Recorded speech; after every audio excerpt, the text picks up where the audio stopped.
So in this video, I am going to teach you how to disassociate from your past, how your past does not define your future. It cannot define your future. But before we go into that, why you get stuck in the past, the number one reason is you're not able to accept the fact that it happened to you because somewhere deep down in you, you wanted it to play out differently. So whatever event you experienced in your past, which you're still not over yet, you wanted it to play out very differently than it did. And that's why it's really hard for you to actually accept that it happened, that it actually happened. The other reason why you're so stuck in the past is because you have not yet processed the emotions which are associated with that specific past event or past in general. Meaning, whatever you experienced in the past, good or bad, people are mostly stuck in the past because of the negative stuff. But whatever emotions, let's just say there was this high negative emotion associated with that very specific event that played out in your life in your past, what you have done is you have successfully suppressed it to the point where you don't consciously notice it, okay? You have suppressed it by distracting yourself and you think you're over it, but the thing is you are not. Why do I say that? Because if some past event defines or changes your perspective on life completely, then that means you still haven't yet processed those negative emotions. Now, before I go into that, have you ever seen babies or kids just crying all the time? It's so annoying, I agree, but they just cry all the time. What they're doing, whatever they're feeling in the moment, they're just crying it out. They're processing it. Their mind, their subconscious mind is processing those negative emotions through crying. They just do it instantaneously, right on the spot when they're feeling those negative emotions. They just let it out of their system. And after they're done crying, they're all happy, they're all excited, they're in the moment, they're present in the moment because they've already processed that negative emotions. But as we grow up, what we do, we distract ourselves. We just kind of suppress the negative emotions you're feeling because you're too afraid to actually face it. But in fact, if you face it, if you sit with it, if you really just cry it out, it'll just go away. And I know there are some emotions where you're gonna require to cry more than once to actually let it out, but it's worth it. I'm gonna show you now why you're not over it. So let's just say you experienced something really negative in your past. Now it involved high emotions, meaning that it involved intense emotions. The higher the intensity of some emotion is, the more impact that is going to have on your brain. And the more impact it is going to have on your brain, that is just going to change your perception towards life. So if your perception towards life has changed after that event, that means you still haven't gotten over that past event and you have still not processed those emotions. And you have let it decide what you're going to believe about life now. Sometimes a highly emotionally charged event, negative in nature, is more than enough to actually create a new belief system where you start to perceive everything in life very differently. So just an event is very powerful, especially if it has high intensity emotions involved in it. Now, what to do to actually move forward from the past in a way where you're not letting it define your future? I've done it time and time again in my life, in my past. Whenever something negative happened in my life, the first decision that I made was, I'm not going to let this negative event define my future or change my perspective towards life. Even though in the moment it kind of did, because I was in the moment and I was in my negative emotional state. So in the moment it kind of did change my perception towards life, but my decision was, no, I'm going to change it. So I'm going to show you my own process and how it's just going to help you out. Now, the first step is obviously to accept the past, but it is easier said than done. So I have two major parts to it which can help you when it comes to accepting your past. Now, this totally depends on where you are at your spiritual journey, as in how level ahead you are right now. I will tell you what do I mean by that. So the first thing you can do to accept what happened in your past is to take full responsibility as a creator of your life, as in knowing that whatever happened in your past happened through you. It didn't happen to you, it happened through you. Now, I would highly encourage you guys to watch my video on how your reality mirrors you. In that video, I teach you guys the basics of the mirror principle, how it actually works. I actually broke it down and made it really simple to understand. So to understand this point, you might want to watch that video if you're not there yet. But the number one thing that helps me in getting over my past is to realize that it happened through me. I was creating it, I created it, I manifested it, and based on what I was believing at the time, based on what belief system I had at the time, because that's all it is, believe it or not, you're creating your life through your belief system. Even if you have experienced something really negative and you think something did that to you, that is still you, okay? You have created it. You just cannot blame anybody else. That's what I meant. It totally depends on where you are at your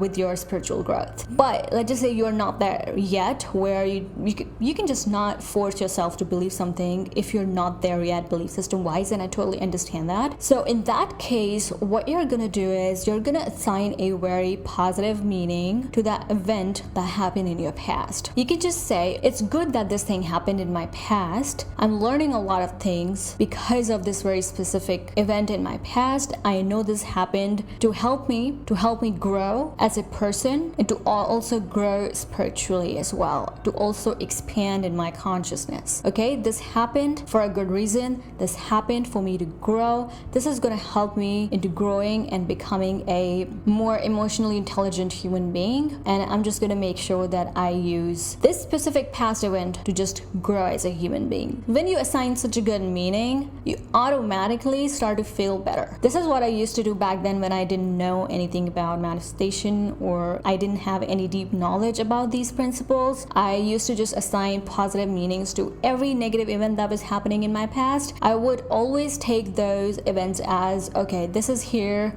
just so that I can level up as a human being. And guess what? That was always the case. Now, in the moment it did feel weird. In the moment it still didn't feel very good emotionally, but at least it gave me this closure almost. Okay, this thing is done and this is happening for me. So I do have one video on assigning good meanings to stuff that is happening in your life. I would highly encourage you guys watching that. That will give you the details of how it actually works, how when you assign positive meanings to stuff that is happening in your life, it actually changes. Once you have accepted, okay, this happened in my past, now what? Now obviously the other thing is to make sure that you process any negative emotion you have suppressed within you. Just process those by crying, by letting it out, by expressing. If you don't feel like crying, just take a diary and sit down and just express yourself. Express as to how that specific past event made you feel. Write it all down. And also when you're writing it all down, take that exercise as, okay, I'm writing it down, but also when I write it down, I let it out of my system. So even if you have to do this exercise over and over again until you feel that, okay, I've expressed myself fully, do it. Okay, so this is going to be step number 2, is to express yourself or process those emotions.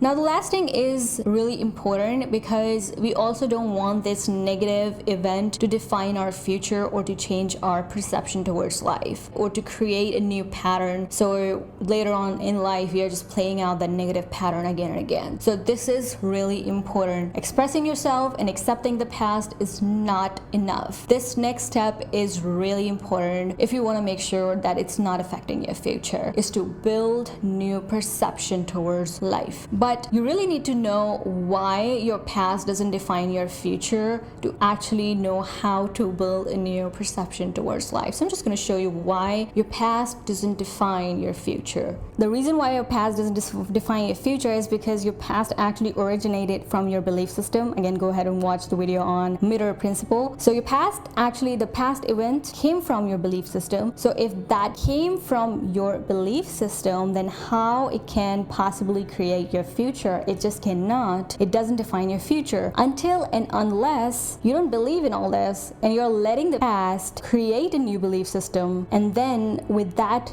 new negative belief system, you're gonna create your future. So in that case, your past is defining your future, but only because you're allowing that process to take place. You get me? So your past doesn't define your future. Actually, even if you have allowed your past to create a new belief system, it's still not your past defining it. It's still your belief system defining it. So at the end of the day, it's just your belief system. That is why it's not the past, it's just your belief system. So now you know why your past cannot define your future. Now you know that your belief system is playing a major role in everything. So So once you really understand that, it gets really easy to build a new perception. Now, how to do that, how to build a new perception. I have a detailed video on, I guess it's about how to heal yourself, and I also have a really good video on how to detach that I would highly encourage you guys watching, because that's just going to teach you how to go from where you are. Let's just experience some really negative event in your life which made your self-esteem go down, and you're here right now. So how to go from here to here, how to make that transition. I teach